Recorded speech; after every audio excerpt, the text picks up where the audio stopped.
Families of the deceased aren't at fault, but all those using debt to settle scores with PM and achieve their evil agenda against state।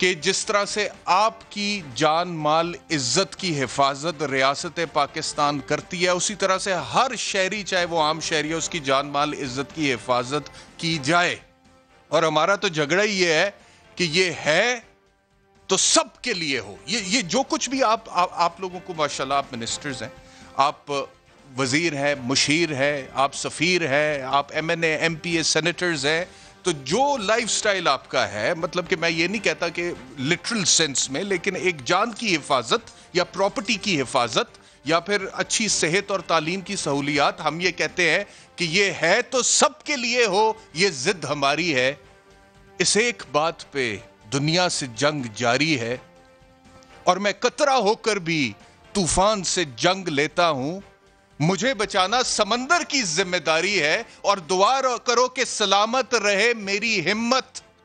دعا کرو کہ سلامت رہے میری ہمت. یہ ایک چراغ کئی آندھیوں پہ بھاری ہے. تو یہ میرا اوپینین ہے اور میں دیتا رہوں گا. اور اگر آپ روک سکتے ہیں تو ضرور روکیے، لیکن آپ روک اس لیے نہیں سکتے کہ نہ تو یہ غیر آئینی ہے، نہ یہ غیر قانونی ہے، نہ یہ غیر اخلاقی ہے، نہ یہ غیر مذہبی ہے. اپنے پینلسٹ کا تعارف کراتا ہوں جی. ارشاد بھٹی صاحب، سینئر تجزیہ نگار. بھٹی صاحب بہت شکریہ ہمیں جوائن کرنے کے لیے.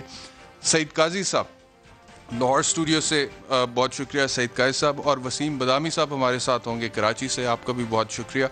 گفتگو کا آغاز کرتے ہیں. سعید قاضی صاحب، پرائم منسٹر صاحب آج وہاں پر گئے، انہوں نے جو گفتگو کی، کیا رائے آپ کی، کیا کہیے گا؟ ٹھیک ہے، وہ ہم کہہ سکتے ہیں دیر آئے درست آیت، کیونکہ کہانیاں یہ بیان کی جا رہی تھیں کہ کوئی سیکیورٹی تھریٹ بھی ہے اور کچھ ایسی بات شیخ رشید صاحب نے بھی کی تھی. لیکن جو آپ نے بنیادی بات کی ہے، یہ جو آپ نے بڑی بنیادی بات کی ہے کہ ہمارے تحفظ کی ذمہ داری کس کی ہے. اب دیکھیں نا اس میں پرابلم کیا ہے. پرابلم یہ ہے کہ وطن عزیز میں دو قسم کی سیکیورٹیز ہیں. ایک سیکیورٹی ہے آپ کی گیٹڈ کمیونٹیز کی، اور ایک سیکیورٹی ہے اس ملک کے ان لوگوں کی جو 80% ٹیکس دیتے ہیں ود ہولڈنگ ٹیکس کی صورت میں، اور وہ جو سارا جو ہے رقم وہ خرچ ہوتی ہے ان لوگوں کی سیکیورٹی پر. تو یہ جو یہاں پر کیا ہے، طبقاتی استعمال قانون کا ہم دیکھتے ہیں. یہاں پہ جو ہے وہ طبقاتی جو ہے نظام تعلیم ہے، یہاں پہ طبقاتی نظام سیکیورٹی ہے. تو یہ مسئلہ ہے ہمارا. ہم یہ چاہتے ہیں کہ ہمارا آئین کہتا ہے کہ ایک گیٹڈ کمیونٹی ایسی بھی ہو جو اس میں 22 کروڑ لوگ رہتے ہوں، اور یہ ممکن ہے، یہ کی جا سکتی ہے اگر ہم اپنے لالچ، حرص اور طمع اور اپنی اولاد سے آگے اپنے قوم کے بچوں کو بھی اولاد سمجھیں تو یہ کام ہو سکتا ہے. مگر نہیں ہو رہا. یہاں پہ کتنے عرصے سے یہ جنگ جاری ہے. کیوں ہے جنگ جاری؟ اس کی وجہ یہ ہے کہ یہ لوگ جہاں رہتے ہیں یہ خوف کے سائے میں نہیں رہتے. اگر یہ ہمارے ساتھ رہتے ہوں، ان کو وہی خوف ہو جو میرے ہزارہ کے بھائیوں اور بہنوں کو خوف ہے، تو پھر یہ یقیناً کچھ کریں. جس طرح بھٹی صاحب بھی کہتے ہوتے ہیں کہ نہیں وہاں علاج کروانا پڑے جہاں میں اور میرا بچہ علاج کرواتا ہے تو یہ اسپتال بالکل ٹھیک ہو جائیں. یہ اصل مسئلہ ہے، اور اس مسئلے سے ہم روزانہ لگے ہوتے ہیں. میں ابھی بھٹی صاحب سے کہہ رہا تھا مریم نے یہ کہہ دیا، پی ڈی ایم ادھر چلا گیا. ایک بے معنی اور لایانی نان ایشوز پر گفتگو ہو رہی ہے. ان ایشوز پر گفتگو ہونی چاہیے جو آپ نے کہا ہے کہ میرے آئینی حق کیا ہے. کیا میرے آئینی حقوق جو ہے ریاست 10%، 15%، 20% بھی کر دے تو ہم کہیں بہت تم نے بہادری دکھائی ہے. نہیں ہو رہا، پہلے بھی نہیں ہو رہا تھا، اب بھی نہیں ہو رہا. تو میں سمجھتا ہوں کہ اس کی سب سے بڑی وجہ یہ ہے کہ یہاں پر دو قومیں بستی ہیں. یہ ہے وہ دو قومی نظریہ بنیادی طور پر. چڑیا پر نہیں مار سکتی ان کی گیٹڈ کمیونٹیز میں. اندر جائیں تو لگتا ہے یورپ اور فرانس میں چلے گئے. ہمیں نواز شریف صاحب والا فرانس جاتا ہے ان کی گیٹڈ کمیونٹیز میں. باہر نکلتے ہیں تو لگتا ہے پاکستان سے ایتھوپیا میں آ گئے ہیں. تو that is the real problem. اور اس پرابلم کو کوئی پارٹی ایڈریس نہیں کرتی، کسی پارٹی کا منشور ایڈریس نہیں کرتا. یہ ان کا ایشو ہی نہیں ہے، اور یہی آج کے لوگوں کی اور سیاست کی ٹریجڈی ہے. جی بیرسٹر صاحب. ارشاد بھٹی صاحب، مجھے فرمائیے گا کہ مجھے کل یہ سننا پڑا کہ جی آپ اینکر ہیں، آپ اپنی رائے نہیں دے سکتے اپنے پروگرام میں. میں نے کہا جی کیوں نہیں دے سکتا؟ انہوں نے کہا آپ نہیں دے سکتے کیونکہ آپ کا کام ہی سوال پوچھنا ہے. میں نے کہا جی آئین کی روح سے میں اپنی رائے دے سکتا ہوں اگر وہ مذہب کے خلاف نہیں ہے، ریاست پاکستان کی سلامتی کے خلاف نہیں ہے، اور چیدہ ایک دو اور سینسٹیو چیزیں ہیں، تو یہ آئین کی شک بولتی ہے. تو اب رائے میری یہ تھی جی کہ جان مال عزت کی حفاظت کرنا آپ کی ذمہ داری ہے. آپ ناکام ہوئے ہیں. This was your responsibility. اگر وہاں پر 10 لوگوں کے گلے کٹے ہیں تو ریاست ناکام ہوئی ہے، حکومت ناکام ہوئی ہے. اور جب آپ ناکام ہوئے ہیں تو ان کو پرسہ دینا, ان کو حوصلہ دینا, ان کے پاس جانا, ان کا سہارا بننا آپ کی ذمہ داری تھی. اب جو خاندان اس سے افیکٹ ہوئے ہیں وہ غریب لوگ ہیں, تو ان کو کمپنسیشن دینا آپ کی ذمہ داری ہے, اور ان کو اس بات کی تسلی اور تشفی دینا کہ آئندہ اس کمیونٹی کے ساتھ اس طرح کا کوئی واقعہ نہیں ہوگا, یہ بھی آپ کی ذمہ داری ہے. تو اگر میں یہ رائے دیتا ہوں بھٹی صاحب, میں کچھ غلط کرتا ہوں؟ پہلی بات تو یہ ہے بھائی جان کہ آپ نے انٹرو میں بھی اتنا وقت ضائع کیا, اور پھر ابھی یہ اتنا سوال قیمتی اپنی زندگی کا ایک کر کے ضائع کیا. سیریس نہ لیا کریں ان لوگوں کو. جس دن آپ ان لوگوں کو اپنی زندگیوں میں سیریس لے لیں گے, اس دن زندگیاں آپ کی اسی طرح سوالوں جوابوں میں گزریں گی. آپ اپنی زندگی جی رہے ہیں, آپ کی ایک رائے ہے, آپ بحیثیت پاکستانی, بحیثیت صحافی, آپ جو کچھ کرنا چاہتے ہیں کرتے جائیں. ان کو اپنا کام کرنے دیں اور آپ اپنا کام کرتے جائیں. نمبر 1. نمبر 2, شکر الحمدللہ معاملہ حل ہوا, دھرنا ختم ہوا, تدفین ہوئی, شہداء کمیٹی سے تحریری معاہدہ ہوا, تمام اکثر مطالبات مان لیے گئے, ہائی لیول کمیشن بنے گا, اور صوبائی حکومت نگرانی کرے گی. اور اب دعا یہی ہے کہ ہزارہ کمیونٹی کے ساتھ آئندہ ظلم نہ ہو. نمبر 2, معذرت کے ساتھ سعید قاضی صاحب سے انہوں نے کہا دیر آید درست آید. بالکل بھی نہیں.